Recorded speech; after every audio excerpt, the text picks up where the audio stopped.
저는 원래 신촌 세브란스 병원에서 말기 암 환자를 돌보던 호스피스 전문 의사였는데 지금 보신 이 요양병원을 말기 암 환자분들을 조금 더 잘 치료할 목적으로 개원하게 되었습니다. 그러다가 갈 곳 없는 A전자 한 분의 사연을 듣게 되면서 그분을 저희 병원에 모시는 것이 하나님이 주신 또 다른 사명이다라는 생각이 들어서 그분을 모시고 복음을 전하고 입원 치료를 시작하게 되는데 갈 곳 없는 A전자가 갈 곳이 생겼다라는 것이 소문이 나면서 전국의 A전자분들이 저희 병원으로 오기 시작하셨습니다. 그래서 제가 현재까지 에이즈 진료한 횟수가 약 7만 번이 넘게 됐습니다.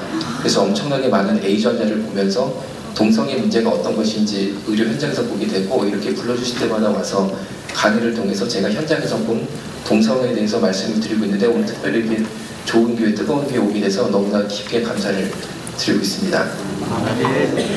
먼저 첫 번째 말씀드리고 싶은 것은 동성애 성향은 절대 선천적으로 가지고 태어나는 것이 아니다라는 것입니다.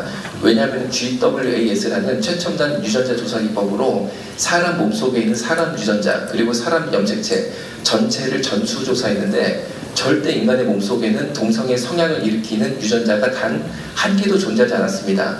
따라서 동성애 성향은 선천적으로 가지고 태어나고 싶어도 가지고 태어날 방법이 없다라는 것이 의학의 결론이고 동성애는 따라서 결코 선천적인 것이 아니고 100% 후천적이고 학습되는 것이다 라고 말씀드릴 수 있습니다. 가장 유명한 동성애자인 홍철선 씨인데 그럼 이분은 어떻게 동성애자가 됐냐면 이분이 본인이 동성애자가 된 계기에 대해서 서울대 강의 때 이야기한 것을 동아일보 기사화한 모든 이에게 인터넷에 오픈된 내용입니다. 이분은 충남 천양이라는 매운 고추가 나오는 유명한 지역인 산 중턱에는 깨끗한 시골 마을에서 어린 시절을 보내셨는데 초등학교 4학년 때 그 마을에 살았던 성인 남자 동성애자가 홍석천 초등학생을 다락방으로 데리고 가서 성폭행을 하게 됩니다. 즉 남자 꼬마아이가 남자 어른한테 동성애자에게 성폭행을 당하게 된 것이죠. 그 사건이 있었을 때 빨리 부모님, 선생님께 말씀을 드리고 해결을 받았으면 좋았는데 일단 본인이 당한 것이 어떤 것인지 잘 몰랐습니다. 그리고 가해자인 성인 남자가 무섭기도 해서 이 사실을 덮고 숨기고 있는 동안 19, 즉 고3이 될 때까지 무려 300명 이상의 남자 동성애자에게 연달아 성폭행을 계속 당하게 됩니다. 300번 이상이 아니고 300명 이상이니까 횟수는 우리가 이루 상상하기 어려울 정도로 많은 횟수가 될 것이라고 생각이 됩니다. 이렇게 어린 시절에 불건강한 동성애적 성적 접촉을 당한 경우라든지 혹은 동성애 음란물을 지속적으로 본 경우에 뇌가 동성애에 대한 학습 효과를 일으켜서 동성애자가 될 수 있다라고 하고 이것을 정신의학에서 학습화 이론으로 설명하고 있습니다. 그러면 동성애자들이 어떻게 서로를 찾을까요? 굉장히 간단합니다. 우리가 스마트폰에 카카오톡이나 페이스북을 까는 것처럼 동성애자들은 동성애자 앱을 까는데 지금 보시는 저 분홍색 앱이 잭디라는 동성애자 앱이고 동성애자 앱이 6개 정도가 많이 쓰이고 있는데 그 중에 3등 정도 합니다. 그런데 3등 되는 동성애자 앱인 저 분홍색 앱에 이태원에 가서 접속을 해보니까 보시는 것처럼 제 위치가 지도에 표시가 됩니다. 즉 GPS, 위치 추적 기능이 있는 거죠. 그리고 제 반경 5km에 3등 되는 저 분홍색 동성애자 앱에 현재 동시 접속 중인 동성애자가 보시는 것처럼 400명이 검색이 됩니다. 그리고 그 400명이 위치 추적이 되는데 몇 미터 떨어져 있는지 보시는 것처럼 바둑판 모양으로 검색이 되고 이 친구들이 자신의 얼굴과 버스몽까지 다 올려놔서 마음에 드는 연애 상대가 있으면 클릭을 하면 이렇게 자기소개가 나오게 되는데 특별히 16남이라는 친구가 굉장히 제 눈길을 끌었습니다. 왜냐하면 16남이면 16살 남학생이고 불과 중학생입니다. 그럼 왜 중학생이 동성애자 앱에 들어왔을까 싶어서 이 친구의 자기소개를 클릭해서 확인해 보니까 읽어드리면은 16남 알바합니다 라고 되어 있습니다. 알바는 동성애자들의 은어로 청소년들 중에 본인은 동성애자가 아니지만 용돈 마련을 위해서 성인 남자 동성애자에게 자신의 몸을 성매매로 파는 청소년들을 알바라고 합니다. 계속 읽어드리면 돈은 만나서 성불입니다. 맨 밑에 빨간 줄 읽어드리면 학문은 많이 범해지지 않아서 쫄깃합니다. 이렇게 불과 중학생 남학생이 자신의 학문 선택까지 공고를 하면서 동성애자 앱을 통해서 성인 남자 동성애자에게 자신의 몸을 성매매로 팔고 있는데 이 학생이 1시간 동안 자신의 몸을 팔고 얼마를 받느냐? 3만 원을 받아요.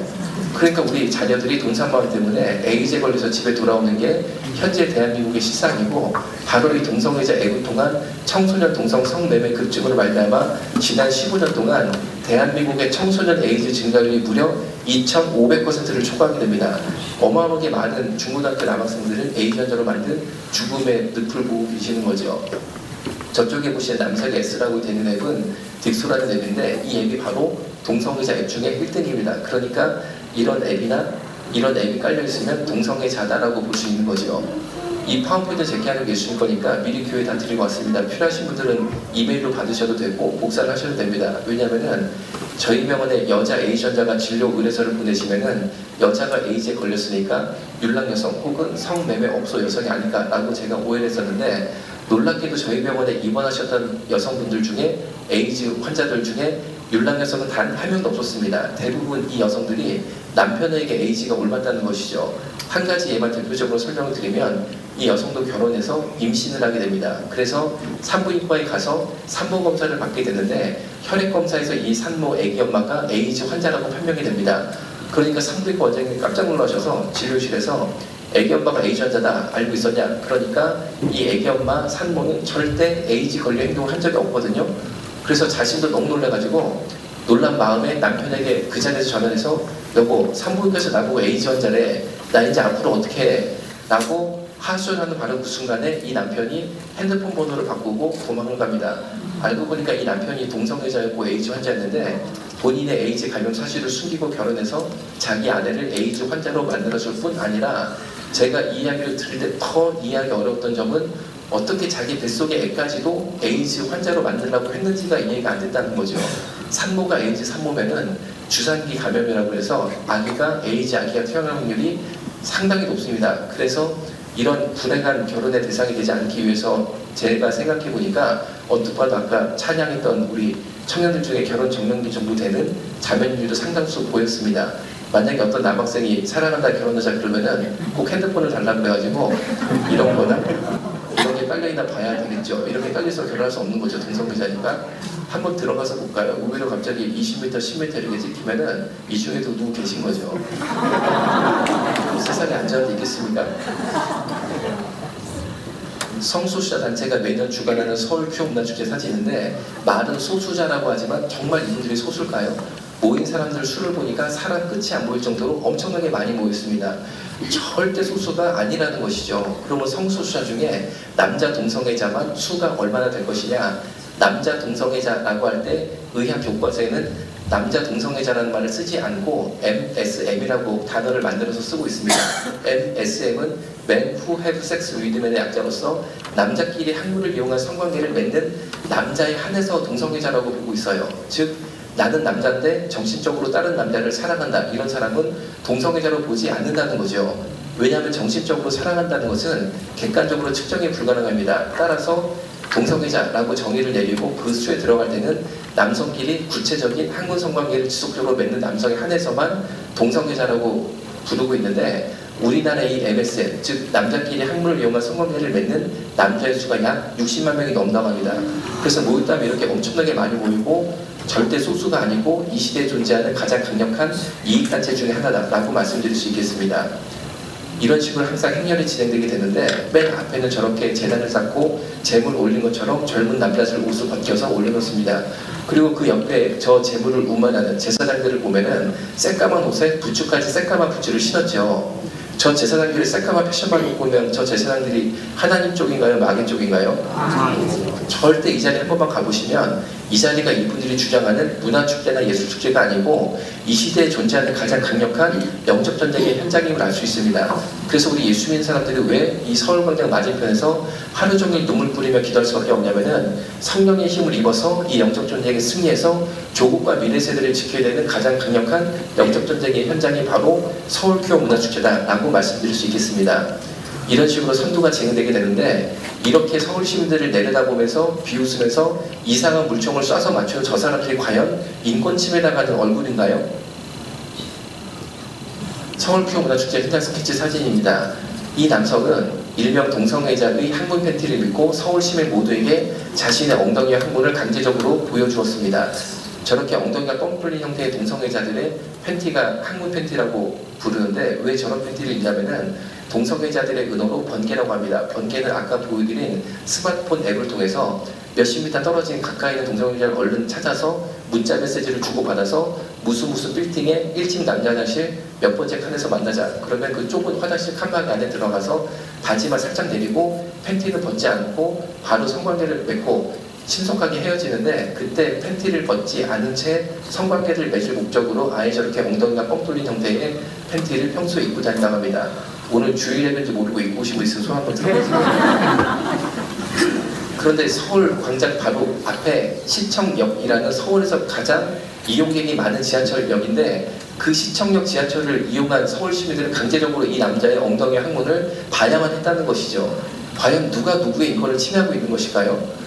저 옆에 또 남성을 보면 덩치가 굉장히 큰 남성이었는데 아까 보신 그 행렬을 줄줄을 따라가다가 갑자기 인도에 여자들이 4명 정도 있는 것을 보고 그 여자들 사이로 쓱 들어가서 보시는 것처럼 자신의 벗은 몸을 보여주기 시작하였습니다. 이 여성들은 서울 큐 문화축제 참석자들이 아니었고 그날따라 해필이면 서울시에 그 길을 걸었던 일반 죄 없는 서울 시민이었고 빨간 티 입은 여성이 20대, 앞에 흰 모자 쓴 분이 60대 정도 되는 분이었습니다. 그런데 이 여성들이 갑자기 덩치가 큰 남자가 옷을 벗고 자신들 사이로 쓱 들어오니까 너무나 놀랍기도 하고 두렵기도 해서 옆에 마침 경찰이 있었기 때문에 이 남자를 저지해달라 혹은 처벌해달라고 요청을 합니다. 왜냐하면 우리나라에는 공연음란죄라는 벌이 있어서 이런 행동, 즉 여자한테 자신의 벗은 몸을 보여주는 것을 좋아하는 남자들을 일명 바바리맨이라고 그러는데 그런 행동을 하는 남성들은 처벌받게 되어 있습니다. 즉 여성들은 자신의 신변을 보호할 목적으로 지극히 합법적인 요구를 했다는 것이죠. 그런데 그 경찰이 뭐라고 그랬냐면은 나는 이 남자를 저지할 수도 없고 처벌할 수도 없다라고 말을 합니다. 그러니까 이 여성들이 깜짝 놀라서 왜 못하냐라고 물어보니까 그 경찰이 뭐라고 그랬냐면 성소수자이기 때문에 보호해야 된다고 말을 한 거죠. 여러분, 성소수자가 차별받는 게 아니고 오히려 법 위에 군림하고 있는 시대에 우리가 살고 있고 저도 딸이 있고 아내가 있지만 제 딸과 아내가 이런 남성한테 위협을 당하고 있는 시대에 살고 있다는 거죠. 과연 누가 누구를 차별하고 있는 걸까요?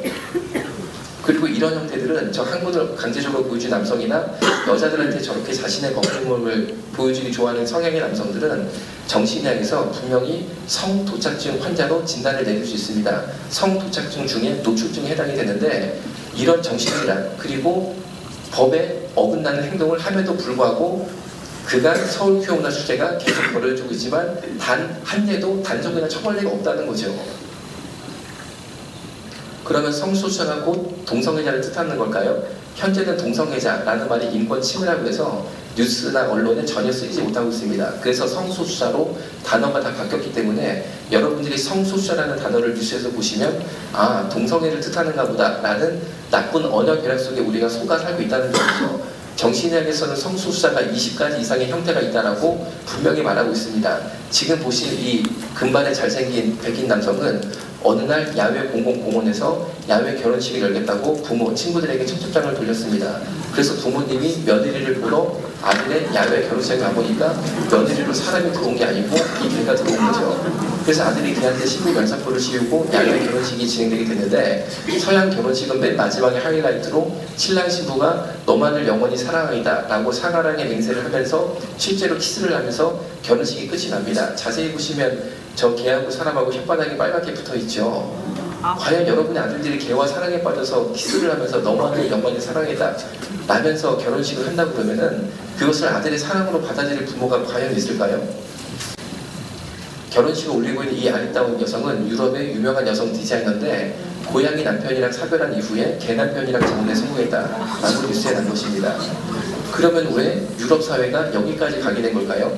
이유가 있다는 것이죠. 독일이 마틴 루터가 종교개혁을 단행한 기독교의 종주국이다 라고 말씀드릴 수 있습니다.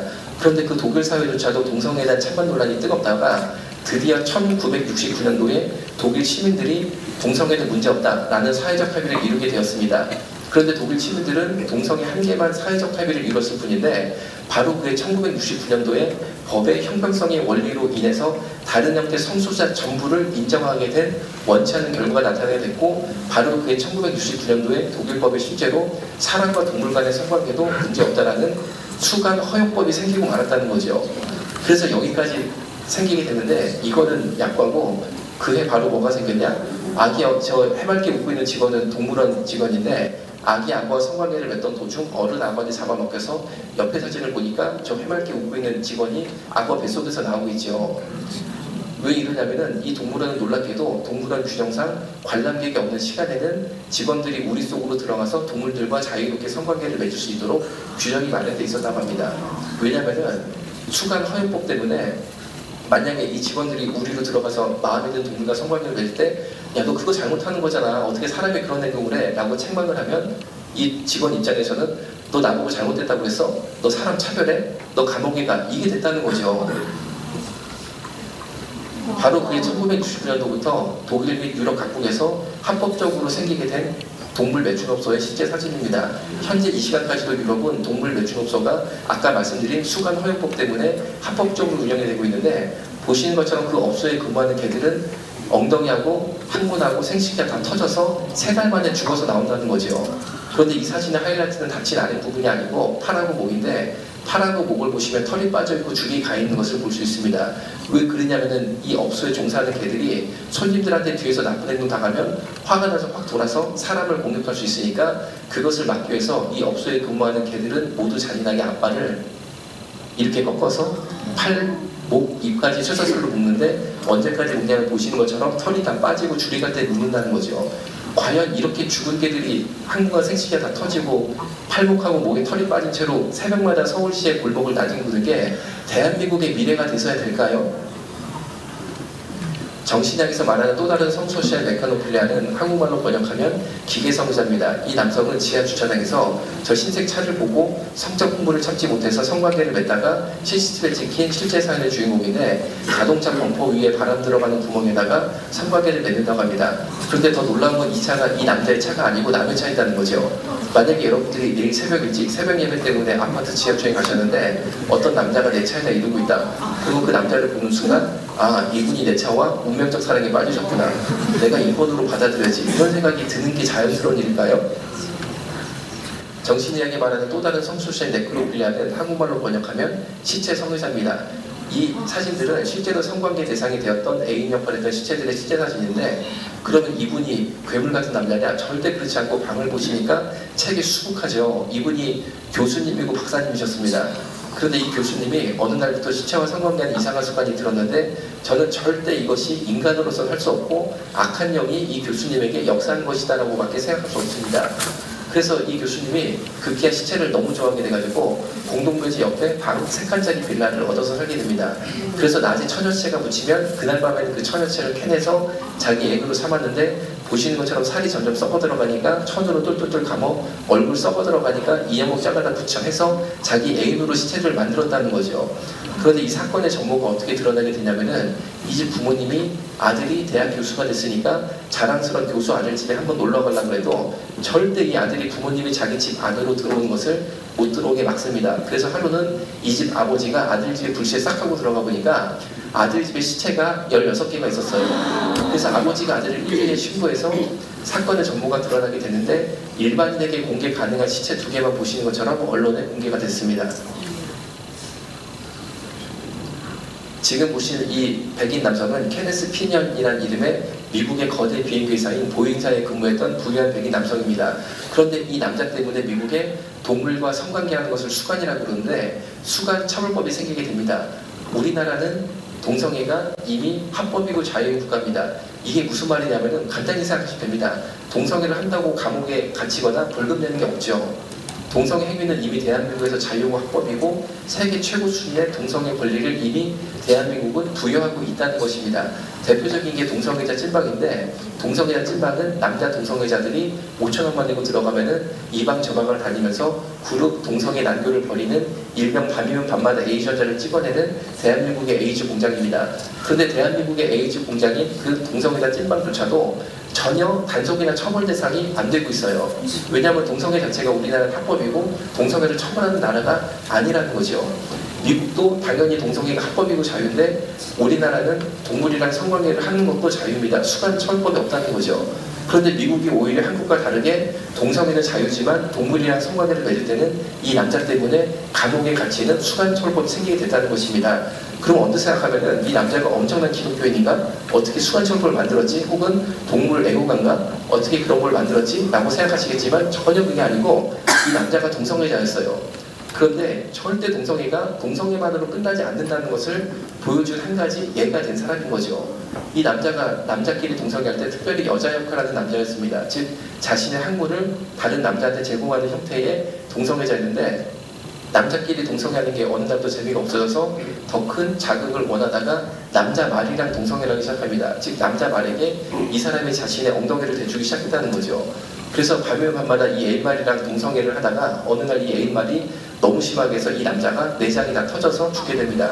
이 사건이 너무 기괴했기 때문에 이 남자의 삶과 죽음을 다룬 다큐멘터리가 미국의 유명한 영화제인 썬댄스 영화제 출품이 되게 되고 대상을 받게 됩니다. 그러면서 미국의 여론이 확 들끓게 됩니다. 그래서 드디어 미국 검찰이 수간하는 남자들의 신원을 조사해서 확인해 보니까 수간하는 남자들이 바로 곧 아동 성폭행 범들이었다는 거죠. 그래서 미국의 수간철법이 왜 생기냐면은 동물을 보호할 목적으로 생겼던 게 아니고 수간하는 남자들을 감옥에 싹 다 가두면 아이들이 성폭행을 안 당한다라는 아동을 보호할 목적으로 생겼고 이 사건이 바로 동성애, 수간, 아동 성폭행이 사실상 굉장하게 복잡하게 연결되어 있다라는 것을 일반인에게 알려준 대표적인 사건이 되었습니다. 우리나라 전국 수간협회 사이트 캡처한 건데 정말 끔찍한 내용이죠. 저 조그만 빨간 박스가 이 남자의 자기소개인데 제가 대표를 읽어드리겠습니다. 오늘도 고마워. 매번 교대하면서마다 박을 때마다 기분은 좋은데 싸고 나면 항상 미안해진다. 아빠가 많이 사랑하는 거 알지? 사랑해 올 애기들이라고 하면서 이 남자는 저 조그만 강아지 2마리랑 번갈아 가면서 성관계를 맺는 남자인데 어느 날 고민이 생겨서 전국 수간협회 고민 게시글에 빨간 줄치에 자신의 사를 남겼습니다. 읽어드리면은 관계 도중에 애기 생식기에서 피가 나요. 대충 쉽게 구지어냈는데 나중에 관계할 때 저한테 피해가 오는 건 없겠죠라고 하면서 저 조그만 강아지가 이 남자한테 성관계를 당하다가 생식기가 찢어지고 마룻바닥에 피가 떨어진 걸 실시간 사진 찍어 올렸다는 거죠. 이거를 우리가 정상이라고 말하도록 강요받아야 될까요? 여러분 차별금지법의 의미가 지금까지 보신 이런 여러 가지 우리가 차마 우리 이 양심상 받아들일 수 없는 행태에 대해서 만약에 야 그건 잘못된 거잖아. 야 어떻게 사람이 걔한테 이렇게 못되게 굴어? 라고 말을 하면 이 남자 입장에서는 당신 나한테 잘못했다고 그랬어? 못됐다고 그랬어? 너 감옥에 가. 하는 게 차별금지법이라는 거예요. 여러분 이미 대한민국은 성소수자의 권리에 대해서 세계 최고 수준으로 보장하고 있고 그 사람들의 성 관련 업소만 500군데 이상의 성업 중에 있고 전혀 단속도 안 되고 있는데 뭐가 부족하다고 차별금지를 만들려고 하냐면은 도덕적 비판에 대해서 도덕적 비판을 가하는 사람들을 감옥에 싹 다 보내서 동성애자 그리고 성소수자들의 모든 이 양심의 가책조차도 없애겠다라는 시도를 하는 거죠. 그런데 여러분 양심의 가책이 법을 만든다고 없어지는 걸까요? 저는 이분들의 시도가 헛되다고 생각합니다. 맨 밑에 보시면 전국 수간협회 회장 곽득진이라고 성소수자들이 본인의 실명 올린 것에 대해서 전혀 창피함이나 부끄러움이 없다는 거죠. 이분들의 관심사는 자신들의 행동에 대해서 가리고 싶은 것이 아니고 이제는 자신의 행동을 더 떳떳하게 확장시키면서 그런 행동에 대해서 비판하는 사람들을 감옥에 보내겠다는 차별금지법 제정에 모든 신경이 가 있는 상태다라고 말씀드릴 수 있겠습니다. 위에 보시면 단체 수관은 3월 14일 평택에서 하겠다라는 광고를 하고 있는데 단체 수관은 회의실 같은 것을 빌려서 동물들을 풀어놓고 이 단체 회원들이 들어가서 사람이 동물들한테 단체적으로 우리가 정말 상상조차 할 수 없는 끔찍한 그런 행동을 하는 이 단체 행사를 뜻하는 것이고 맨 위에 곽득진 회장이 이번에는 확실히 어린 강아지들로 구해놨습니다 라고 광고를 올립니다. 미국의 조사에 따르면 수간하는 남자들이 무조건 어린 강아지 좋아하는데 어린 개를 자꾸 건드리다가 나중에 자연스럽게 사람 애들까지 건드린다는 거죠. 그런데 그것이 미국뿐 아니라 한국도 동일하게 보여지고 있습니다. 그리고 미국, 한국뿐 아니라 일본, 중국 등 전 세계도 마찬가지로 똑같은 현상을 보이고 있어요. 여기에는 어떤 거대한 정치 경기가 있을 것이라고 생각하고 간단히 우리가 성경적으로 보면 마귀 역사 아니겠습니까? 이 모든 게 마귀 역사가 통하는 거 아니겠어요? 그러니까 밑에 저 여성은 뭐라고 요청을 합니까? 저는 대형견 해주세요 라고 부탁을 하고 이 밑에 남성은 대표님 저는 치와와 부탁드립니다. 이제 몇 번 하니까 왜 사람들이 치와만 찾는지 알 것 같네요 라고 하면서 본인이 제일 선호하는 개 종류인 치와를 특별히 부탁하고 있습니다. 왜 동물 성애하는 사람들이 치와를 제일 좋아하냐면은 무조건 어린 강아지 좋아하는데 치와는 다 큰 성견이 돼도 제일 작은 개 종류입니다. 그래서 애초에 제일 작은 개인 치와를 선택해서 자기 애인으로 기른다고 합니다. 제가 이 사실을 안 다음에 어떤 오해가 생겨서 사는 게 약간 힘들었다가 지금은 그 오해가 기도 많이 해서 풀려서 사는 게 약간 편해진 게 있는데 제가 아파트에 사는데 저희 아파트에 아저씨가 혼자 독신으로 사시는데 이 아저씨가 치와를 키워요. 근데 이 아저씨가 치와 데리고 막 다니려고 그럴 때마다 제가 속으로 야 근데 남자 혼자 살 때 치와 키우면서 별 생각이 다 났는데 지금은 오해가 풀려서 아저씨하고 인사도 잘 드리고 저희도 제가 만나면 이쁘다고 잘 만져주고 잘 살고 있습니다. 조선일보에 나온 저희 병원의 실제 동성애 에이즈 환자의 사진인데 이게 바로 동성애 에이즈 환자의 모습이라는 거죠. 여러분 에이즈 바이러스가 면역력만 떨어질 것 같으면 전혀 무서울 게 없습니다. 그런데 에이즈 바이러스의 무서운 점은 뇌세포를 갉아먹어서 뇌를 썩게 만들어서 반신불수가 오게 만들고 전신마비가 오게 만들고 식물인간이 되게 한다는 것이죠. 이 남자는 반신불수가 와서 왼쪽은 다 못 씁니다. 그래서 왼쪽 팔, 왼쪽 다리가 다 이렇게 굳어져 있고 따라서 오른쪽으로 지팡이를 짚고 남은 인생을 살아야 되는데 엉덩이를 보시면 항문이 다 터지고 썩어 들어가서 보시는 것처럼 피가 24시간 줄줄 나오고 저 피에는 에이즈 바이러스가 함께 분출이 되고 있습니다. 이 상태가 되면은 더 이상 가정에서 생활할 수가 없고 에이즈 장기 요양 시설에 보내져서 남은 인생을 살아야 되는데 미국의 에이즈 장기 요양 시설에 입소하는 이렇듯 건강이 파괴된 동성애 에이즈들의 평균 입소 당시 연령이 몇 살이냐? 불과 41세, 41세. 그리고 41세만 41세 이상으로 손 한번 들어주시면 감사하겠습니다. 저도 41세 이상이라 손 들었어요.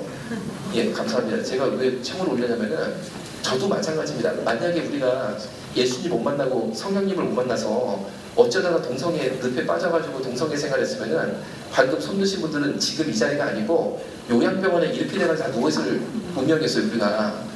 그런데 보시면은 왜 이 남자는 저렇게 엉덩이가 다 터져가면서까지도 학문 성교를 그치지 못했을까라는 의구심이 들죠. 그런데 여기에 원리가 있습니다. 어떻게 남자가 창피하게 다른 남자한테 자신의 학문을 제공한다?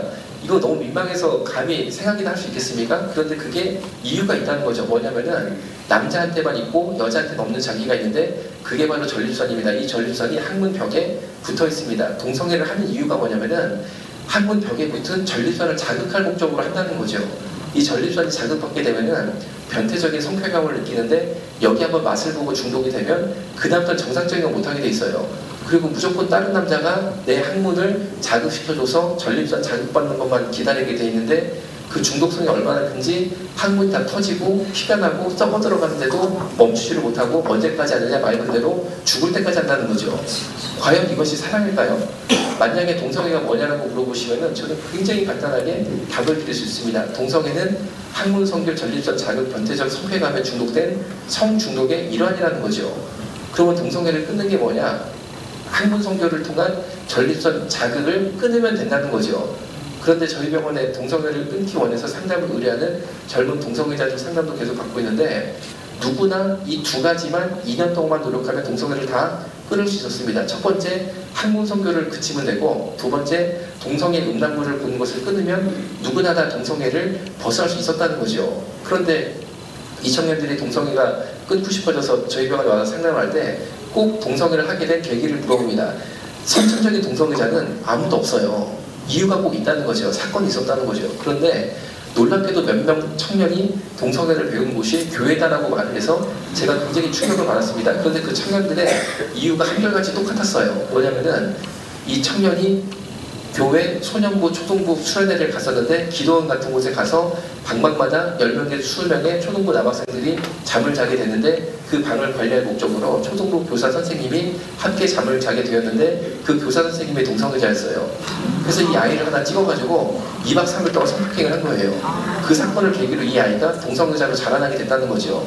그래서 왜 교회에 이런 악한 일이 있을까 싶어서 제가 더 깊이 인터뷰를 해보고 또 조사를 해보니까 동성애에 대한 굉장히 무서운 진실이 있더라는 거죠. 뭐냐면은 하나님은 절대 인간에게 동성애를 준 적이 없으시고 이성애를 주셨습니다. 그런데 이 이성애는 2차 성징을 마친 성인 남녀 사이에 매력을 느끼는 게 일반적이에요.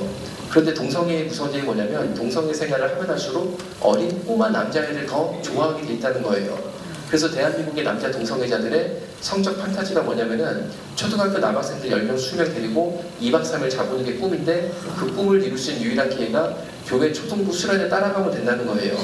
그래서 사실 마음속에 전혀 예수님을 모름에도 불구하고 이런 나쁜 계획을 가지고 초등부 교사로 자원해서 교회로 위장전입하는 동성애자들이 있다고 그러니까 제가 무슨 말을 드리는 거냐, 우리 초등부 남학생들한테도 남자가 남자한테 성폭행 당할 수 있다라는 점을 알려주고 그런 상황이 느껴지면 꼭 큰 소리로 주위에 도움을 청해야 된다라는 것 정도를 가르쳐줄 시대에 우리가 살고 있다라는 것을 말씀드리고 싶습니다. 그러면 차별금지법이 뭐냐? 차별금지법을 현재 만들고 있는 사람이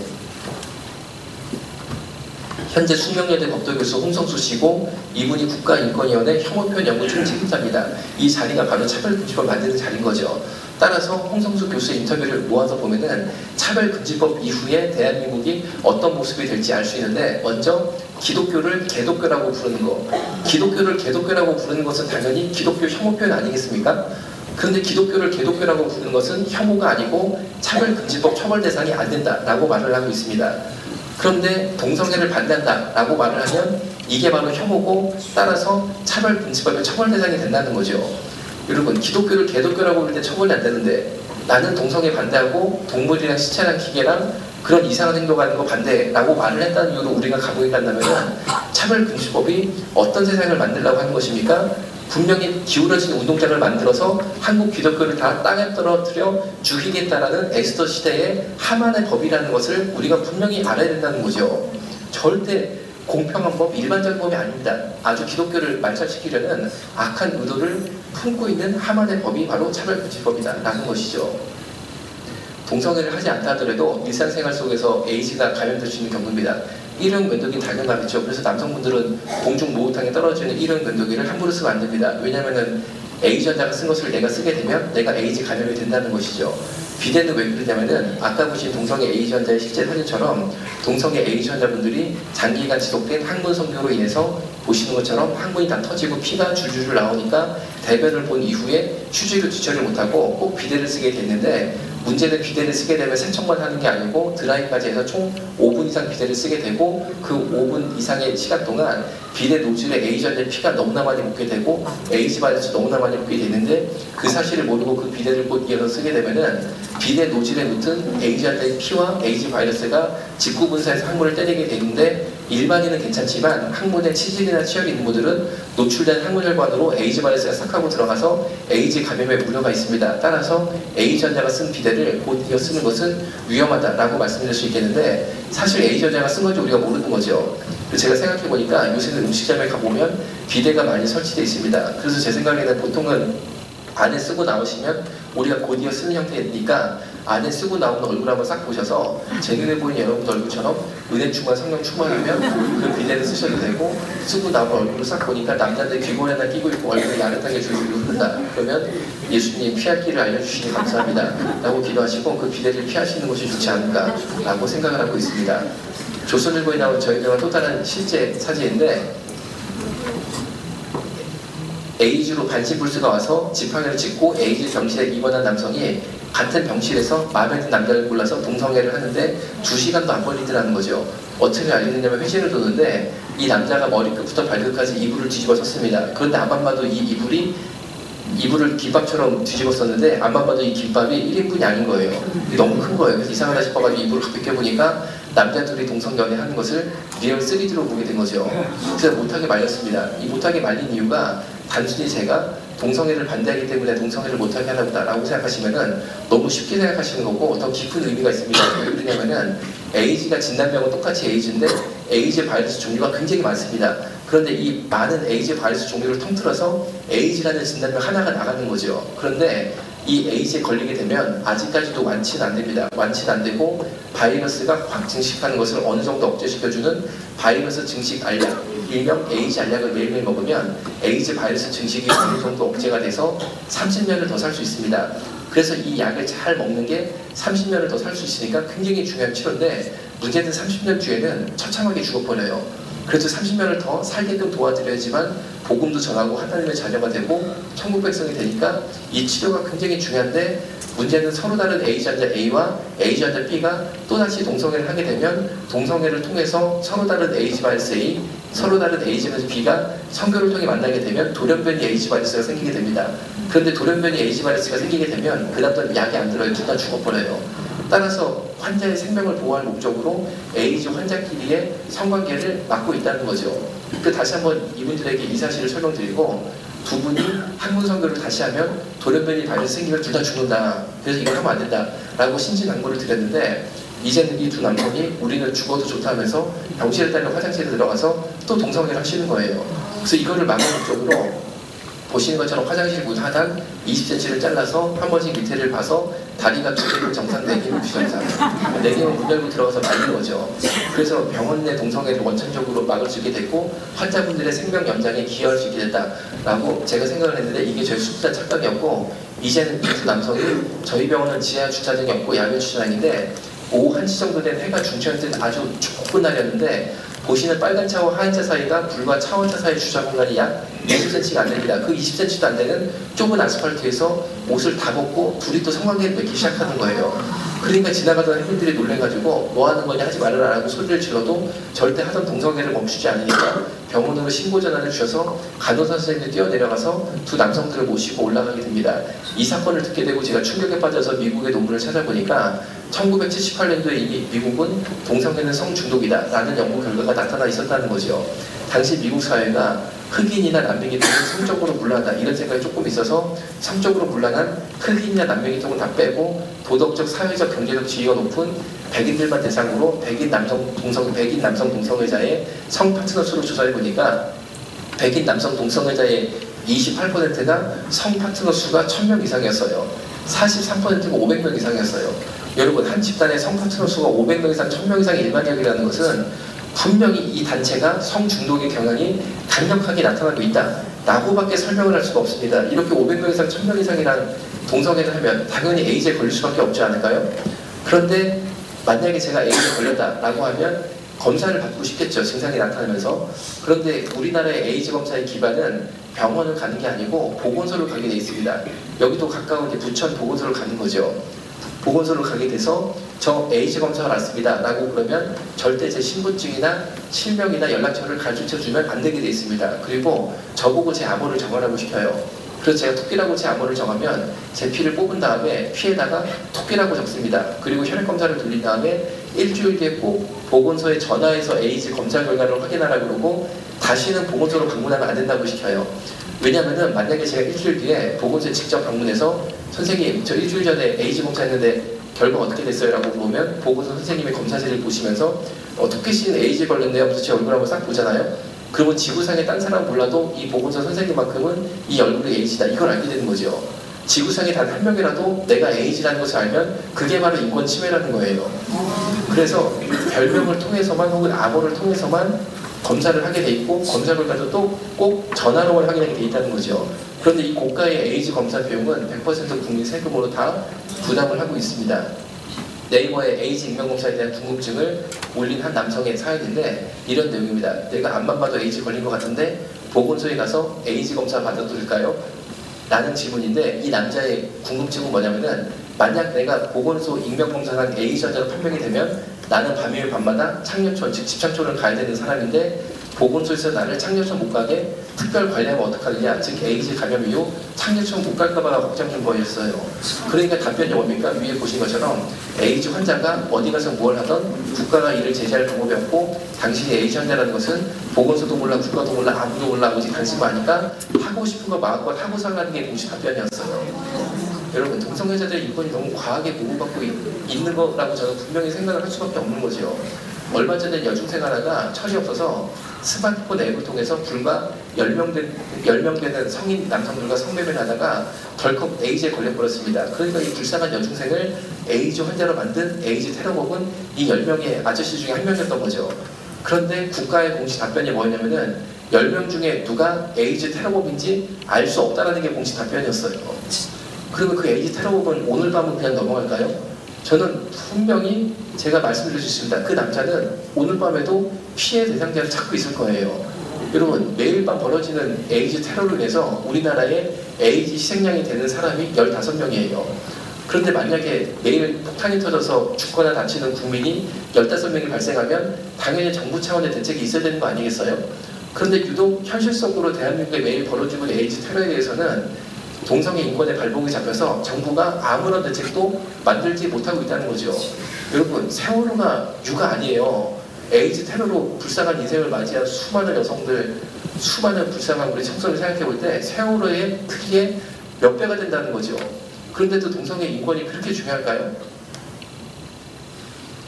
동성애가 남자끼리 한군 성교하는 것을 동성애다라고 말씀드렸는데 어떤 분들은 정말 그것이 가능한 것이냐라는 질문을 하시곤 하셨습니다.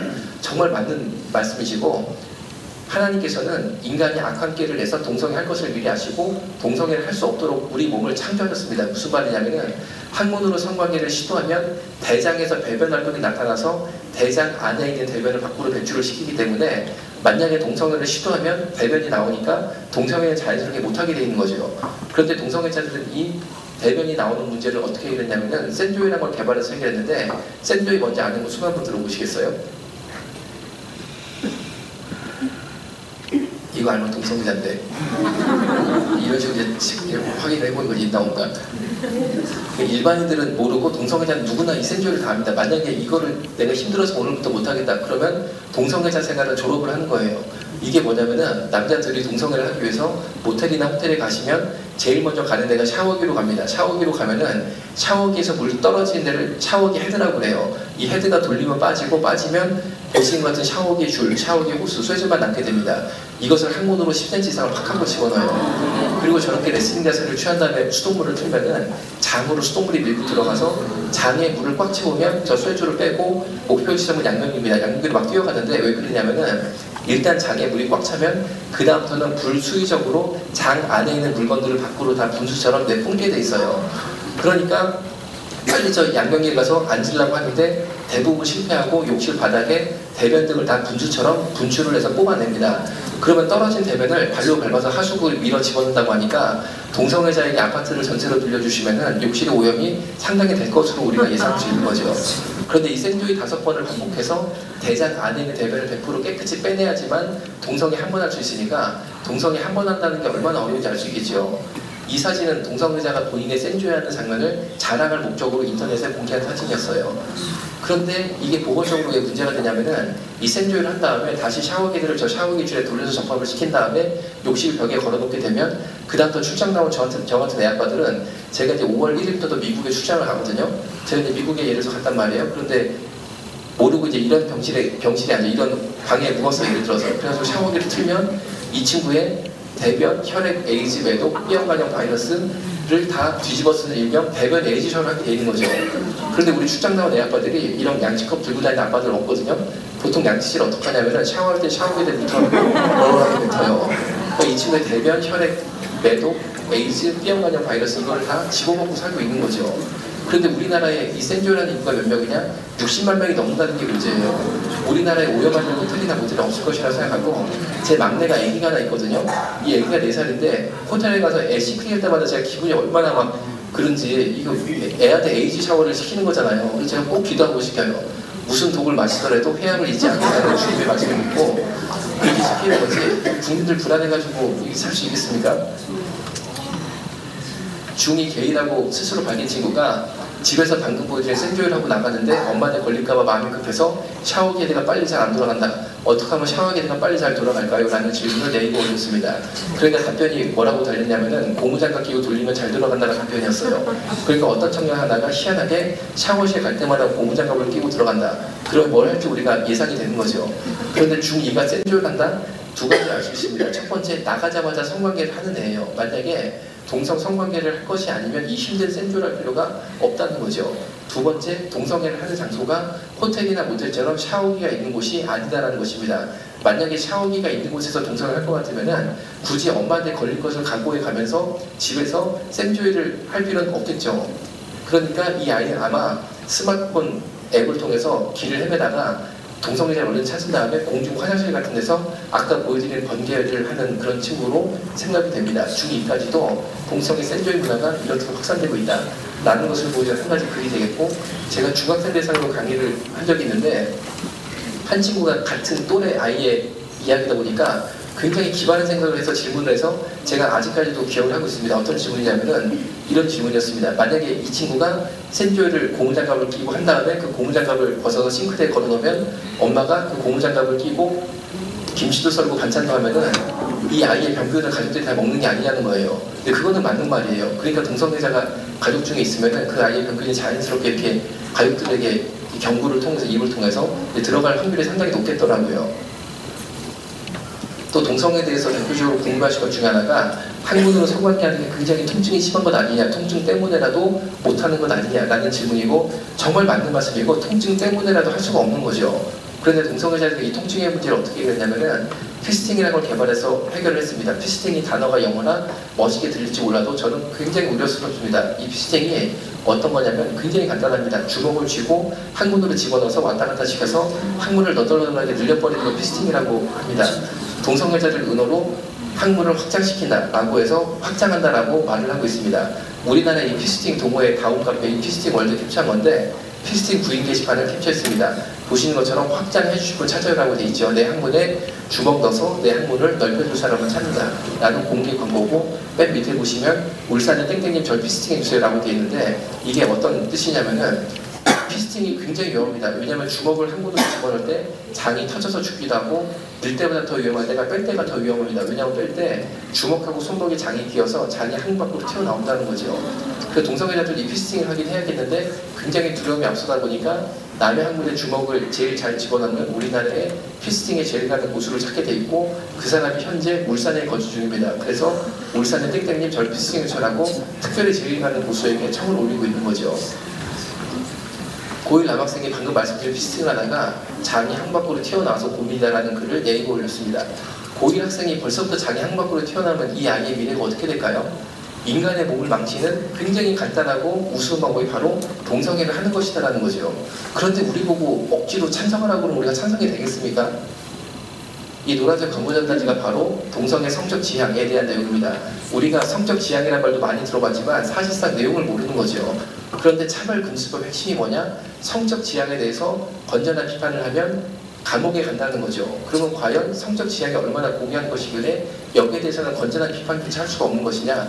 이 내용을 통해 살펴보면 SM석 구함, 바텀석 구함이라고 되어 있습니다. 이 노란색 광고 전단지는 시내 정보대 위주에 쫙 붙어 있었던 건데 SM은 세디스트 메조키스트의 주말로 동성애할 때 동성애만 하는 게 아니고 남을 아프게 해야지만 만족해하는 동성애자도 있고 그 친구들 SM이라고 부릅니다. 섭은 서브미션의 주말로 노예 역할하면 섭이라고 부릅니다. 바텀은 남자끼리 성관계할 때 여자 역할하면 바텀이라고 그러고 틱톡 아이디 8780이라고 사실상 자신의 신분을 다 노출을 했어요. 여러분들도 틱톡 아이디 8780을 연락하면 이 문제의 남성과 통화도 할 수 있고 만날 수도 있겠죠. 밑에 보시면 초보 가능, 어린 가능이라고 그러는데 아시아 다르니까 이 동성애자도 어린 꼬마들을 찾고 있어요. 그런데 놀랍게도 이 사진을 어디서 찍었느냐? 초등학교에서 20m 떨어진 전봇대에 붙어있는 걸 찍은 거예요. 여러분 우리 초등학생들이 너무 위험한 거 아니겠습니까? 저도 우리 큰애가 초등학생인데 우리 아이를 보호할 목적으로라도 당연히 이런 전단지가 초등학교에 붙어있는 걸 반대할 수밖에 없는 거죠. 그런데 이거를 반대했다는 이유로 저보고 감옥에 가라고 그러면 우리 애는 누가 지켜주는 거예요? 정부가 지켜줍니까? 문재인 대통령이 지켜줍니까? 정말 저는 차별금지법을 만들겠다는 이유가 뭔지를 모르겠어요. 그런데 이런 내용을 보면 동성애 당하면서 두들겨 맞는다는 건데 누가 연락을 할까 싶지만 문제는 이렇게 호기심에 연락처를 남학생이 있는 게 문제인 거죠. 이 남학생은 21살 대학생이고 키가 180이고 운동도 많이 해서 굉장히 건장한 남학생이었습니다. 그래서 당연히 내가 내 몸 지킬 수 있다 이런 아니란 생각에 문제의 남성과 연락해서 만나보니까 먼저 팔목에 수갑을 채우더래요. 가지고 수갑차도 별일 있겠냐? 라는 아니란 생각을 하다 바로 그 순간에 소변 나오는 구멍을 요도라고 합니다. 요도는 소변 나오는 구멍을 요도라고 하는 것이죠. 거기다가 갑자기 쇠젓가락을 집어넣고 막 흘리기 시작하더래요. 그런데 차라리 집에서 우리가 반찬 먹을 때 쓰는 쇠젓가락을 넣었으면 좋았는데 이 기구는 요도풀이라는 기구고 보시는 것처럼 쇠젓가락에 요철을 깎아서 상대편의 요도를 성고문할 목적으로 고안한 무시무시한 동성애자들의 성고문 기구인데 이 기구로 그 고문을 한 거예요. 그런데 여러분들이 이 예배 이후에 네이버에 요도풀이라고 검색하시면은 이 무시무시한 동성애자들의 성고문 기구가 단돈 2만원에 G마켓 등 대한민국의 대표적인 인터넷 마켓에 버젓이 아무 제재 없이 팔리고 있는 것을 보게 됩니다. 여러분 이거 문제 아니겠습니까? 제가 앞만 봐도 대한민국의 소돔과 공문에서 멀지 않았어요. 그럼 동성애자들은 단돈 2만원에 이거 G마켓에 사가지고 배달시킨 다음에 택배 오면은 호주머니에 넣고 다니다가 몇백 명 요도를 이거 하나로 다 고문을 하는 거예요. 우리가 그런 시대에 살고 있는데 이런 광고 전단지 하나 반대했다는 이유로 감옥에 간다? 여러분 그러면 우리가 뭘로 우리 아이들을 이런 남성에게 보호를 할수록 조치를 취할 수 있는 거예요? 우리가 이 남자를 쫓아다닙니까? 뭐 어떡하겠습니까? 입으로 반대하는 것밖에 우리가 할 수 있는 게 없어요. 입으로 반대하는 것밖에. 그런데 이 남학생이 이 요도풀이 들어와서 자신을 성고문하기 시작하니까 더 이상은 내가 내 몸을 지킬 수 있다? 이런 생각 자체가 없어지고 무릎 꿇고 눈물을 흘리면서 제발 나 좀 살려달라고 빌었다고 합니다. 시키는 거 다 해드릴 테니까 제발 나 좀 살려달라고 비니까 학문성교 원한다고 해서 강제적으로 동성애 학문성교를 당하고 풀려났어요. 풀려나면서 경찰에 가서 고발을 하려고 했는데 고발을 못했다는 얘기죠. 밑에 빨간 줄이 저 내용입니다. 동영상을 찍히고 협박을 당했는데 만약 경찰 가서 고발하면 이 동영상을 유튜브에 띄워버리겠다고 협박을 당한 거예요. 그러니까 무슨 수로 경찰에 고발할 수 있어요. 미래를 생각해서.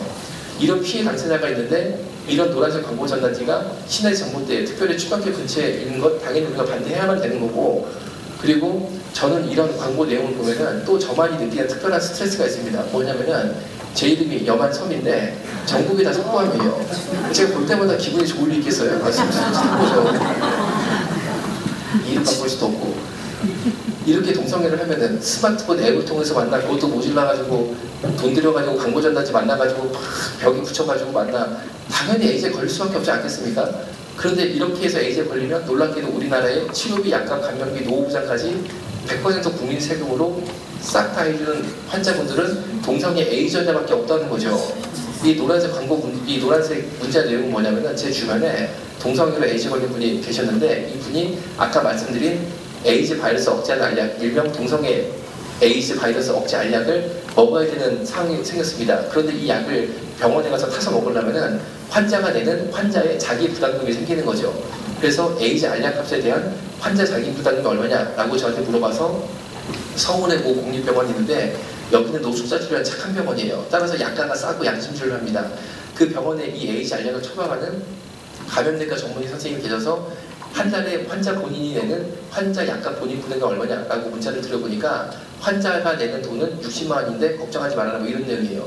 풀어서 설명드리면은 에이즈 환자 한 명당 한 달 동안 먹는 에이즈 알약값만 600만 원이라는 뜻이에요. 이 600만 원이 나오는 순간 국가가 병원에 90%인 540만 원을 바로 지급합니다. 그럼 환자는 10%인 60만 원만 병원에 내고 병원 영수증 60만 원짜리를 받는 거예요. 그 병원 영수증 60만 원짜리를 가지고 보건소로 가서 보여주면 60만 원의 현찰로 바로 돌려줘 버려요. 이렇게 100% 지원을 받게 되는데, 이 약을 먹다가 몸이 아프게 돼서 악화가 돼서 병원에 입원하게 되면 입원비, 치료비 100% 국민 세금으로 다 낼 뿐 아니라 몸이 아프니까 간병사를 쓰게 되잖아요. 그런데 에이즈 환자 하루 간병하는데 간병사비가 15만 원이 넘어가요. 그런데 하루당 15만 원이 넘어가는 이 고가의 간병비까지도 국가가 국민 세금으로 100% 다 지원하고 있어요. 그뿐 아니라 제주도에 있는 에이즈 환자가 나는 제주도에서 못 믿겠고 서울대학병원이나 세브란스병원처럼 우리나라의 제일 유명한 병원을 다녀야겠다. 그러면 매달 왕복 비행기 값이 발생하겠죠. 이 왕복 비행기 값도 100% 국민 세금으로 다 내주고 있어요. 그뿐 아니라 에이즈 환자가 집에 계시게 되면 에이즈 환자분들 댁에 계시는 동안 이만 떨어지지 않는다고 국가가 대까지 반찬까지 배달해드려요. 그뿐 아니라 이 에이즈 환자분들이 이 약을 먹으면 30년 더 사니까 현재 점점 고령화가 돼가고 있습니다. 그래서 이분들이 국가에 요청을 해서 우리의 노후를 국가가 보장해줘야 된다라고 주장을 해서 현재 그렇게 하고 있다는 거죠. 무슨 말이냐면은 에이즈 환자가 요양병원에 입원하게 되면은 한 달에 싼 데가 100만 원, 비싼 데가 한 달에 250만 원 정도 비용이 발생을 합니다. 그런데 이 고가의 요양병원 비용을 죽을 때까지 국민 세금을 100% 다 내주고 있어요. 우리나라에 이런 혜택을 받는 집단은 동성애 에이즈 환자분들이 유일합니다. 그래서 제가 아직까지도 이해가 안 되는 것은 왜 대한민국은 나라를 위해 싸우다가 팔이나 다리 하나를 잃어버린 우리 상위 용사보다도 동성애를 하다가 에이즈에 걸린 분들을 훨씬 더 귀하게 대접한지가 이해가 안 돼요. 과연 동성애를 하다가 에이즈에 걸리는 게 나라를 위해 싸우다가 팔이나 다리 하나를 잃어버리는 것보다 훨씬 더 고귀한 행동일까요? 제가 의료계에서 본 동성애 에이즈 환자분들은 분명히 대한민국 최고의 귀족 집단이었어요. 전혀 차별의 대상이 아니었고 우리나라 최고의 VIP 집단이었다는 거죠. 저 무지개 육각형 기호가 우리나라 동성애단체 기호입니다. 그러니까 어떤 청년이 열심히 인터넷을 하고 있는데 저 무지개 육각형이 떠있다. 그러면 동성애자다라고 볼 수 있는 거죠. 그런데 동성애자 단체 스스로도 노콘 하자는 동성애자가 요새 너무 많아서 고민이다 라는 글을 올리고 있습니다. 그럼 노콘이라고 하면은 노콘돔을 주말로 콘돔 없이 동성애한 친구들 노콘이라고 그러는데, 당연히 우리 생각에 언뜻 드는 게 그러면은 남자 역할하는 친구들 중에 콘돔 없이 하는 애들을 노콘이라고 하나? 라는 생각이 들겠지만 그게 아니고 전혀 뜻밖의 여자 역할하는, 즉 자신의 학문을 제공하는 역할하는 친구들이 자기한테 해줄 때는 콘돔 없이 해달라고 요청을 하고 있고 그 친구들을 노콘이라고 부른다는 거죠. 그러면 남자 역할하는 친구가 내가 콘돔 없이 너한테 이런 행동을 하면 네가 에이즈 걸리는데 에이즈 걸리면 어떡하려고 그러냐 라고 보면 이 노콘하지 않은 친구들이 뭐라고 말하냐면은 어차피 에이즈 걸려도 국가가 내 인생을 다 책임져 주는데 뭐가 걱정이냐, 차라리 콘돔 없이 하는 게 나는 훨씬 낫다, 이렇게 말을 한다는 거죠. 과도한 에이즈 복지를 위해서 동성애자들 사이에 도덕적 해이가 발생하고 있다라는 점을 보여주고 있습니다. 그 결과 미국도 에이즈 환자 수를 매년 줄고 있고 아프리카도 에이즈 환자 수를 매년 줄고 있는데 보시는 것처럼 대한민국만 세계 유일 에이즈 초급증 국가가 됐다는 거죠. 여러분 이런 걸로 우리가 1등 했어야 되겠어요?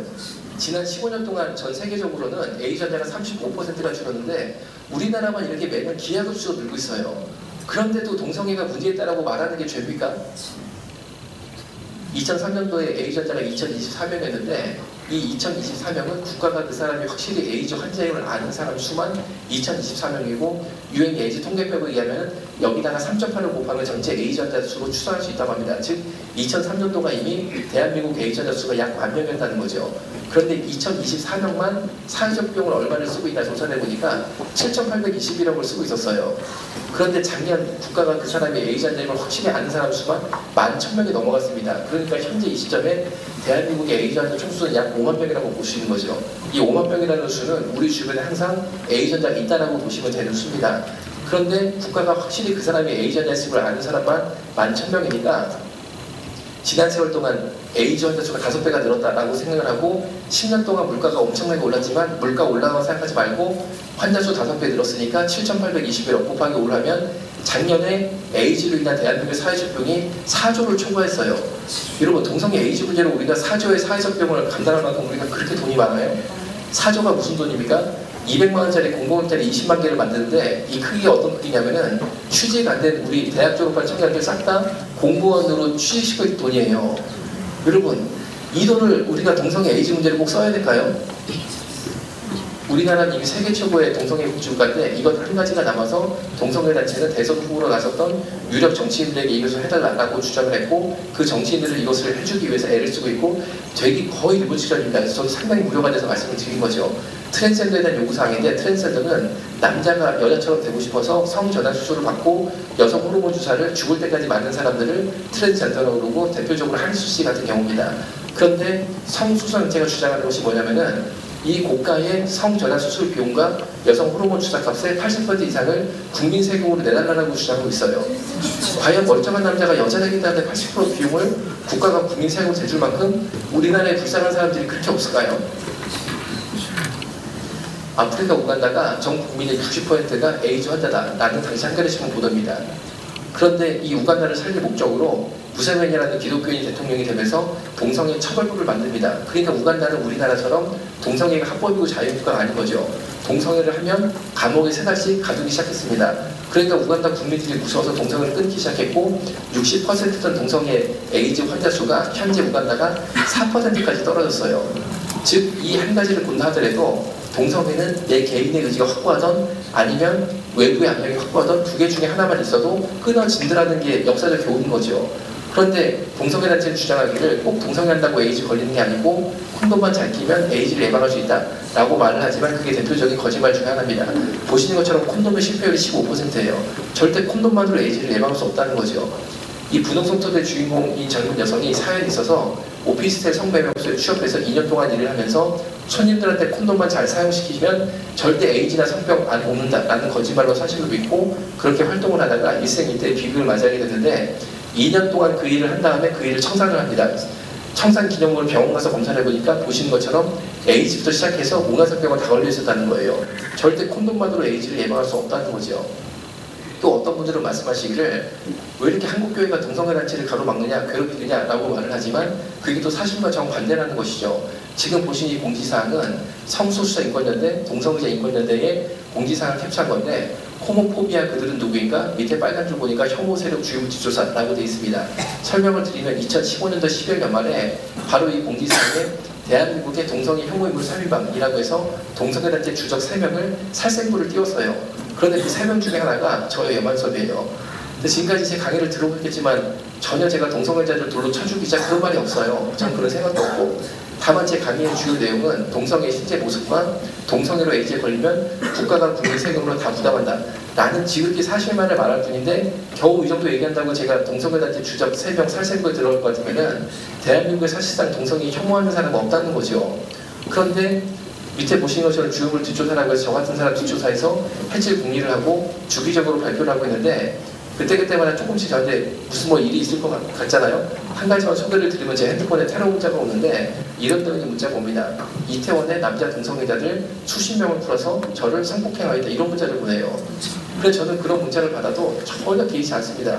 그리고 웃고 넘어가고 어떻게 웃고 넘어가냐면은 아, 내가 그 친구들 볼 때 매력이 있나 보다. 얘는 그런 생각을 당하게 하고 넘어가는데, 문제는 밑에 보신 것처럼 제 뒷조사를 해서 우리 가족들을 괴롭히는 거예요.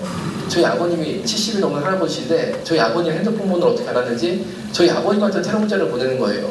그러니까 하루는 아버님이 저한테 문자를 보여주시면서 요새 이상한 문자가 온다라고 핸드폰을 딱 보여주시는데, 제가 그거를 보는 순간 예를 들어서 야, 이거 가족을 건드리려나 보다. 내가 앞으로 동성애 강의 그만하고 또 동성애 서명운동도 하고 있는데 그것도 그만하겠다. 이런 생각이 조금 더 안 들고 어떤 생각이 들었냐면, 아, 우리 아버님이 노년에 엄청나게 큰 복을 받으시겠다. 이런 생각이 들었어요. 왜냐면 하나님이 살아계시는데 공격이 있으면 은혜가 훨씬 크다라고 저는 생각합니다. 그런데 희한하게 저희 아버님은 70이 넘은 할아버지고 대머리시거든요. 그런데 그 문자를 받은 이후로 머리카락이 나기 시작하는 거예요. 그것도 할아버지 하얀 머리가 아니고 20대 청년 붉은 새까만 머리가 나는 거예요. 얼마나 성령님이 축복하였으면 어떤 머리가 다 나시겠어요. 저도 컴퓨터 모니터에 제 이름 3명 중에 껴있는 거 보고 예를 들어서 야, 나 애들도 어린데 몸 조심해야겠다. 앞으로 이런 거 하지 말아야지. 이런 생각이 조금도 안 들고 그 자리에서 무릎을 꿇게 됐습니다. 뭐라고 했냐면은 예수님 다시 오실 그날 때까지 3등 밖을 벗어나지 않게 역사를 주옵소라고 기도했어요. 그럼 그 기도가 응답이 돼가지고 작년에는 주적 7번 발표했는데 첫 번째가 영원석이 됐어요. 왜냐면 작년 한 해 동안 제 강의를 인터넷에서 들은 분이 약 130만 명으로 추산이 됩니다.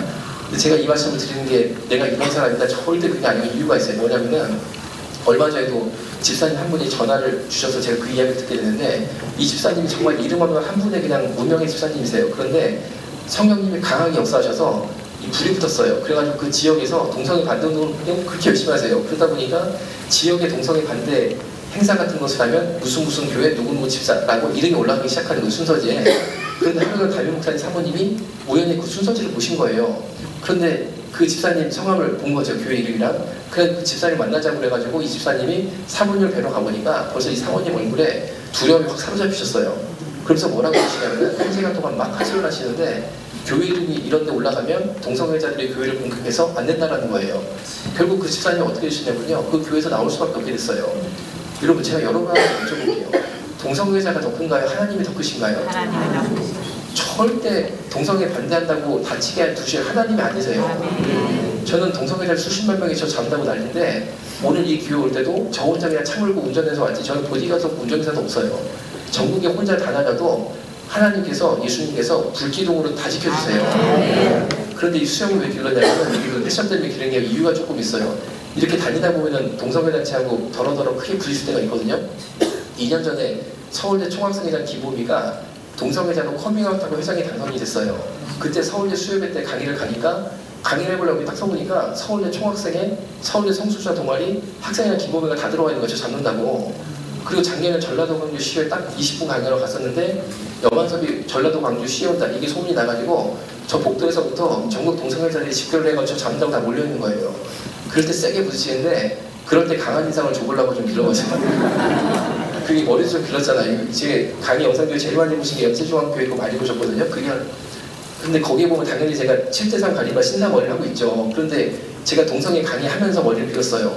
이유가 있는데 뭐냐면은 우리나라는 이상한 사회적 분위기가 있어서 나는 동성애를 반대한다 라는 공개 발언을 한 순간 딱지를 딱 붙여버리는데 무슨 딱지를 붙이냐면 수구 꼴통 보수 딱지를 붙여버려요. 저 사람은 수구 꼴통 보수가 저런 말 하는 거니까 저 사람 말은 들을 필요가 없다 이런 낙인 찍기 효과를 하는 거죠. 그래서 제가 너무 억울해가지고 진보적으로 보이려고 머리 길었으니까요. 통합진보당이 뭐 하다가 해산 결정된지는 아시잖아요. 이런 당은 당연히 없어져야 되는 거죠. 이석기 국회의원이 통합진보당 당원들과 모의해서 가스총을 조립해서 가지고 있다가 북한에 인민군이 넘어오면 합력해가지고 대한민국의 기관시설을 타격시키자 이런 계획을 짜는 당은 당연히 없어져야 되는 거 맞는 거 아니겠습니까? 그런데 통합진보당 해산 결정이 되자마자 보시는 것처럼 우리나라의 성소수자단체, A단체, 동성애단체는 일제히 성명서를 발표해서 통합진보당의 해산 결정이 잘못됐다라고 말을 했는데 주장하는 내용이 뭐냐면은 통합진보당 3만 당원과 우리는 끝까지 함께하겠다라고 통합진보당의 호위무사를 자처했어요. 그럼 통합진보당과 성소수자단체가 무슨 상관이 있냐? 상관이 있는 정도가 아니고 그간 한 몸으로 돌아갔었는데 통합진보당이 해산 결정된 당시에 통합진보당의 위원장 정민석 씨가 성소수자 인권연대의 직접 대표였어요. 또 현재 성소수자 인권연대 대표 곽혜경 씨가 통합진보당의 전신인 민노당의 영등포지구 대의원 출신이었다는 거죠. 우리나라는 사상의 자유가 있어도 공산주의는 자유인데 우리나라의 공산주의자를 보면 공산주의대를 열고 있고 우리나라의 공산주의대의 이름이 막시즘입니다. 막시즘 마르크스주의죠. 공산주의죠. 그런데 우리나라의 공산주의 대회의 주요 주제가 보시는 것처럼 동성애라는 거죠. 노동자연대는 우리나라 공산주의자들의 기관지인데 우리나라 공산주의자들의 기관지인 노동자연대에 현재 성소수자 인권연대 대표 곽희경 씨가 글을 기고한 것을 본다 하더라도 마르크스주의 관점에서 성소수자 인권운동을 한다는 거예요. 즉 대한민국의 동성애 인권운동은 분명히 공산주의다라고 성소수자 단체조차도 스스로 밝히고 있다는 것이죠. 우리나라 공산주의대의 포스터인데 주요 주제 6개밖에 없는데 당당하게 성소수자 해방운동과 마르크스주의, 공산주의라는 거죠. 2015년도 12월 연말에 광화문 일대에 민중총궐기대가 있었고 그게 바로 촛불입니다. 촛불 모르는 사람 없잖아요. 그런데 그 촛불 시위 때 성소수자들은 성소수자 권리대로 전국 성소수자의 광화문대로 집결을 했다는 거죠. 이거를 아는 국민들이 과연 얼마나 될까요? 저는 이것도 문제라고 생각해요. 언론이 뭐가 문제가 있는 거 아닙니까? 이런 걸 왜 보도를 안 하세요? 당시 시위 모습이 어떠냐면은 그러니까 이 성소수자들이 촛불 사이로 섞여 들어와서 권리대회를 하면서 대한민국을 부셔버리겠다, 전복시키겠다, 주먹 펀치를 날려보겠다 이런 각오로 왔고 대한민국이 성소수자를 차별하는 이유를 다 이렇게 적어서 왔어요. 먼저 시위 모습 보여드리면 정경버섯 부수고 초록색 옷을 입은 남학생과 정경버섯에 딱 붙더니만 밑에 사진 보이시죠? 주유구에 불을 붙였어요. 저 불이 예수님 눈에 꺼졌길래 망정이지 저 불이 만약 연료통까지 들어갔으면 저 정경버스는 폭발했을 것이고 저 위에 사진을 보니까 정경버스 차벽이죠. 차벽 뒤로 우리 20대 초반 아들들 정경들이 수천 명이 앉아 있었어요.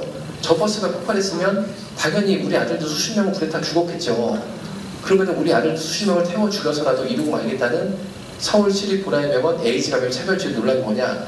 저 여러 가지 이유 중에 제가 의료비에 있으니까 의료비에 대한 건 저거 하나였거든요. 보라의병원에 대한 거 저것만 소개를 드리면은 동성애 A전자가 사랑니가 썩었어요. 그래서 보라의병원 치과에 가서 사랑니를 잘 뺐습니다. 그런데 뭐가 불만이라고 이런 행동을 했느냐 이런 거 있어요. 사랑니를 빼니까 피가 줄줄줄 나오고 그 피에는 에이즈 바이러스가 한 개 나오는 거죠. 그런데 이게 그냥 치과 침대에 떨어지면 그 다음에 이 치과 침대에 살대고 치료받을 일반인들은 기분이 좋진 않잖아요. 그래서 이거를 예방하기 위해서 여기다가 비닐을 댔어요. 그러니까 비닐로 피가 떨어지고 비닐만 걷어내면 치과 침대 깨끗했던 거죠. 이게 불만이라고 성소수자 권리대회를 한 거예요. 뭐가 불만이냐? 이런 내용이었어요. 감히 너희 일반인들이 우리 동성애 에이즈 환자님들 진찰받는데 건방지게 부시럭되게 비닐을 대 다 주고 막 이러고 나온 거예요. 이게 과연 차별일까요? B형 간염, C형 환자들도 사랑니 뺄 때 피 나오면 비닐을 대지만 그 어떤 B형 간염, C형 환자들도 차별받았다고 생각을 안 해요. 유독 동성애 에이즈 환자만 차별받았다고 광화문대를 불태우겠다고 나오시는데 이것 한 가지가 무엇을 말하느냐? 이미 대한민국의 성소수단체는 귀족화됐다는 거죠. 우리가 천민이 돼서 세금만 바쳐서 그분들을 모셔야 되고 사랑이 풀 때 피 떨어져도 비닐조차 못 되는 시대에 우리가 살고 있다는 것이고 결국 서울시립보라의가 어떻게 했느냐? 공개사과문을 발표를 합니다. 여러분 이게 공개사과할 일이에요? 동성애는 좋은 것이다 라는 철학을 완성한 2명의 프랑스 학자가 있는데 그 중에 한 명이 미셸 푸코입니다. 홍석천 씨하고 많이 닮았죠? 홍석천 씨가 작년 11월에 다음 달 정도에 있을 용산구청장 선거에 출마하겠다라고 구청장을 출마하겠다라고 작년 11월에 출마선을 하셨었어요. 그런데 이 미셸 푸코가 동성애 좋은 것이다 라는 철학을 완성했지만 사실 이 사람이 동성애자였고 결국 에이즈에 걸려서 10년 동안 죽을 고생하다가 60도 못해서 죽은 사람이에요. 동성애는 좋은 것이다 라는 철학을 완성한 2번째 프랑스 학자 알투세르인데 이 사람은 벌써 눈빛이 좀 희한하죠. 이 사람은 정신질환자였고 공산주의자였고 자기 아내를 자기 손으로 목 졸라 죽인 살인범이었어요. 즉 동성애 옹호 철학을 완성한 철학자 치고 제대로 된 인생을 살았던 사람이 아무도 없었다는 거죠. 트랜스젠더란 말은 누구나 다 들어보셨을 겁니다. 그런데 트랜스젠더가 탄생한 이 존 머니의 실험에 대해서 아는 사람 별로 없는 거죠. 저 데이비드 라이오라는 꼬마가 쌍둥이로 출생을 합니다. 그런데 2살 때 이 아기를 포경수를 받게 해요. 그런데 2살 아기 고추가 너무 작다 보니까 의사 선생님이 자르다가 잘못 잘라서 아기 고추까지 같이 잘라버렸어요. 그래서 아기가 포경수 위에 고추가 없어진 거죠. 그런데 이게 한번 절단이 되면 다시 붙이는 게 굉장히 어려워요. 그래서 저를 포함해서 우리 여기 계신 형제님들은 모두 포경수를 무사히 잘 받는 것만으로도 평생 예수님께 감사하면서 이 몸을 하나님께 바치면 될 것 같아요. 그런데 이게 뉴스에 나니까 당시 미국에서 제일 좋은 병원이 존스 홉킨스 병원이었는데 그 병원에 근무하던 존 머니라는 의학자가 이 집을 찾아갑니다. 왜냐면은 존스 홉킨스 병원이 세계 최초로 성전환 수술 기술이 개발이 됐어요. 그런데 성전환 수술 기법은 개발을 했지만 환자를 못 찾고 있었는데 너무나 딱 맞는 경우였던 거예요. 그래서 대기 아들을 차라리 여자로 바꾸자 해가지고 여자로 2살 때 바꿔버립니다. 그리고 이 아이의 성장 과정을 존 머니가 계속 개입해서 이 아이 때문에 트랜스젠더만이 드디어 만들어진 거죠. 그리고 트랜스젠더를 만들어 보니까 진짜 좋은 거다. 나는 철학을 전 세계에 확산을 시켰는데 이 아이가 성장한 이후에 기자회견을 하면서 누구를 흘려서 존 머니는 악마 같은 사람이다 라고 발표를 합니다. 그래서 기자들이 깜짝 놀라가지고 존 머니가 뭐가 나쁘냐라고 물어보니까 이 데이비드 라이너가 놀라운 사실을 이야기하는데 자신이 수술받은 여자 꼬마 아이였을 때 하루니 존 머니가 자기 집을 찾아와서 이렇게 말을 했다고 합니다. 너 진짜 여자로 살려면 남자랑 성관계할 줄 알아야 된다 하면서 남자 꼬마를 데리고 와서 포르노를 틀어주고 둘이 따라하는 성실습을 시켰어요. 그런데 이 데이비드 라이머 이 아이는 당연히 여자 역할을 했고 남자 역할을 누가 했냐? 데이비드 라이머의 쌍둥이 형인 데이비드 브라이언을 시켰다는 거죠. 형제끼리 성실습을 한 거예요. 그런데 그 당시만 해도 그 행동이 뭔지 몰랐고 또 존 머니가 시키니까 그냥 따라했을 뿐인데 성장한 이후에 그게 뭔지 알게 돼서 그 충격을 잊지 못해서 데이비드 라이머 이 아이는 38살 되는 해에 총으로 머리 쏘고 자살합니다. 그리고 형 데이비드 브라이언은 동생 죽기 2년 전에 양극구 죽어버려요. 우리나라가 현재 북한 핵의 위협 속에 한국 군대의 위치가 굉장히 중요한데 저 무지개 육각형이 동성애단체 기호다라고 이미 말씀드렸습니다. 그런데 군대에 있는 동성애자들은 나라를 지킬 생각보다는 동성연애 할 것에 더 집중을 하고 있다는 거죠. 15사단 동성애자 나와라 클릭하면 이렇게 엉덩이 항문을 보여주면서 나랑 동성애하자 라고 광고를 하고 부대 내 동성애했다라고 자랑사진 올리고 초급 간부도 부대 내 성행위 자랑을 올리고 장교도 부사관도 삼성장구 운전병도 사령부도 동성애 하려고 모두 너무나 집중이 돼 있을 뿐 아니라 심지어 밀리터리 게이 파티까지 열고 있는데 밀리터리 게이 파티는 한국어로 번역하면 군대 내 동성애자 성파티예요. 그런데 한국 군대가 군대 내 동성애자 성파티할 만큼 현재 우리나라 안보 상황이 그렇게 편안한가요? 그런데 더 이해할 수 없는 것은 밑에 보시면 군대 내 군인 동성애자 성파티를 하는데 공동 주최해주는 국회의원이 5명 있다는 거죠. 저 의원님들은 과연 어떤 생각으로 의정활동을 하고 계시는 걸까요? 군형법 92조가 뭐냐면 남자 군인 둘이 학문 성관계를 하면 처벌받는 법입니다. 당연한 거 아니겠어요? 내부만 해서 갑자기 남자 둘이 모포를 뒤집어 쓰고 학문 선교를 하면은 당연히 영창에 보내야 되는 거 아니겠습니까? 그런데 이 법이 동성애자들의 인권을 침해한다라고 해서 대한민국의 국회의원 10명이 이 법을 없애야 된다라고 작년에 국회에 발의안을 내놓은 상태예요. 그런데 그 10명 국회의원 중에 대표 발의를 누가 했느냐? 그 정의당의 김종대 의원이 했어요. 그 정의당의 김종대 의원이 뭘로 유명한 사람이냐면은 얼마 전에 북한 병사 하나가 대한민국으로 귀순하다가 배에 총을 맞았어요. 그 총알을 빼보니까 수술을 해보니까 장에서 기생충이 나왔어요. 그래서 당시 수술을 맡았던 이국정 교수님이 그 이야기를 인터뷰했다가 그 이국정 교수를 인권 침해했다라고 몰아붙였던 그 국회의원이 바로 정의당의 김종대 의원이에요.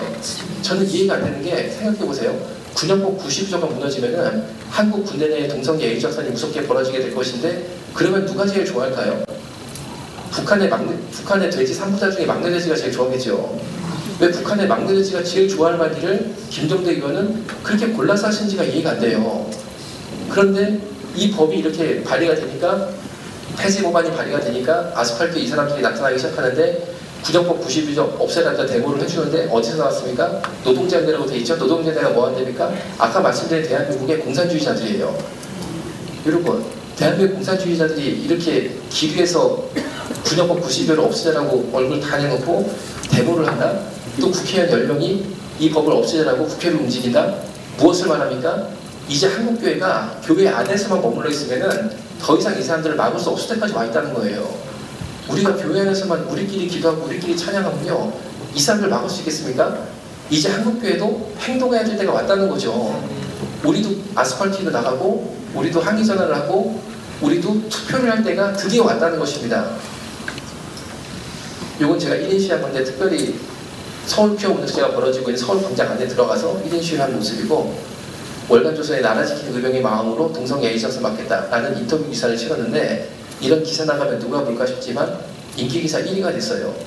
KBS 9시 뉴스에 에이즈 입증 대책이 없는가라는 뉴스가 나갔는데 9시 뉴스면 당연히 9시에 걸리는 거죠.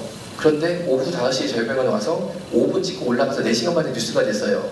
그래서 왜 이렇게 급하게 됐냐고 물어보니까 그 기자님이 말씀하시기를 에이즈가 급증하는 것은 분명한 사실인데 대책이 있죠. 동성애 확산을 막으면 되잖아요. 그런데 이 간단한 얘기를 해줄 의사를 TV에서 정보를 안만 찾아도 아무도 없더라는 거예요. 그 어떤 의사도 제안을 하면은 내가 그런 인터뷰를 하면은 동성애자한테 맞아 죽는다는 거예요. 못 한다는 거예요.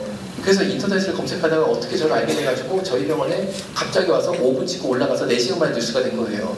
자, 제가 여기저기 나왔다 절대 그 얘기 안 해. 그 얘기 안 해. 제가 하고 싶은 말이 뭐냐, 하나님이 그 시대마다 부어주시는 시대적 사명이 있는데 향후 10년은 분명히 영적 전쟁입니다. 차별금지법 막는 사명을 우리에게 주셨어요. 우리가 이 시대적 사명을 감당을 해야 되는데 영국, 미국은 그러면은 왜 무너졌느냐, 영국, 미국은 차별금지 통과된 다음에 기독교가 그냥 추락하고 있어요. 그 이유가 뭐냐, 힘이 없어서였냐? 그게 아니고 이유는 굉장히 간단합니다. 영국, 미국은 저항하는 사람들이 없었어요. 저항하는 사람들이. 한국은 부족하지만 아직까지 왜 막고 있느냐? 저항하는 사람들이 있더라는 거죠. 여러분, 이 땅에서 누가 저항했습니까? 이 지역에서 누가 저항했습니까? 저는 여러분들이라고 생각해요. 그럼 어떻게 그걸 할 수 있습니까?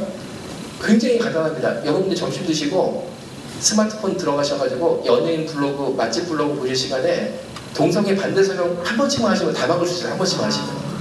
동성애 나쁜 기사에 내가 댓글 하나씩만 달아도 이런 기사는 우리나라를 망치는 기사다. 하나씩만 댓글을 달아도 우리나라 다 지킬 수 있다는 거죠. 그래서 카톡방을 만들었는데 이 카톡방은 단체도 아니고 회비도 없어요. 그리고 모임도 없어요. 우리는 모이는 것도 모임 시간에 댓글 다는 게 더 나아요. 모임도 없어요. 다만 동성애 반대 정보만 계속 올려드리는데 진짜 내가 차별점 막는 이 영적 전쟁에 참여하고 싶다 이런 분들은 우리 목사님 계시죠? 부목사님 저 여기 안내해 주신 분 계시거든요. 성함하고 핸드폰번호만 주시면은 5명이라도 줘요. 5명이라도. 왜 5명의 이유가 있습니다. 제가 지금까지 제 강의를 들으신 분이 인터넷 통해서 이렇게 오프라인 통해서 150만 명이 넘어요. 인터넷 130만 명이니까. 그런데 몇 명 들어와 있냐서 이 카톡방에 500명에서 500명. 150만 명이 들었는데 500명이 있다니까요. 꾸준히 한 사람. 그러니까 기도원 시대에 300명이라는 게 맞는 말이에요. 정말로. 여기서 5명만 나와도요. 진짜 할 일만 할 일만. 진짜 내가 이 일 한번 꾸준히 하겠다라는 분들은 꼭 성함하고 연락처를 주시면 이 카톡방 초청 문자를 드립니다. 그러면은 진짜 하루에 내가 19만 원 지내서 이 차별점 막는 일 하시면 나중에 천국 가서 예수님이 잘했다 착한 영혼 칭찬해 주실 줄 믿습니다. 기도하고 마치겠습니다.